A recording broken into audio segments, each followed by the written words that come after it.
Le chef de la mission d'appui des Nations Unies en Libye, Manul Resdon Zenenga, a souligné lundi 18 avril l'importance de la tenue d'élections en Libye pour mettre un terme à l'actuelle crise politique que traverse le pays.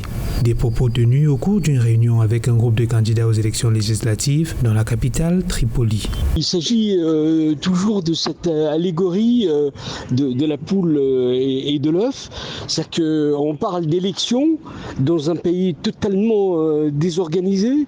Et on est toujours à la case départ pour répéter en temps normal. Mais évidemment, les élections, c'est un élément central pour pouvoir dégager politiquement une majorité et pour pouvoir permettre au pays à travers les institutions, de pouvoir aller vers la fin de la crise politique. Si les élections peuvent garantir plus de stabilité dans le pays, certaines conditions sous-tendent la tenue des dites élections, notamment l'inclusion des candidats aux différentes élections dans les consultations pour faciliter la tenue de ce rendez-vous. Il est également question de mettre l'accent sur le respect des choix des électeurs libyens et des candidats. L'interférence des acteurs étrangers et libyens ne permettent pas, en tout cas, de pouvoir réaliser cet objectif. Le pays est divisé en 3 régions et surtout est handicapé par le pouvoir des milices qui mènent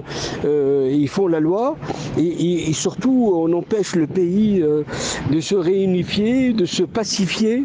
Évidemment, la logique procède de cette idée de base d'organiser les élections, mais dans le cas de la Libye, c'est même pas envisageable. Rappelons que les élections présidentielles devaient se tenir dans le pays le 24 décembre 2021. En raison de problèmes techniques et juridiques, elles ont été indéfiniment reportées selon la commission électorale.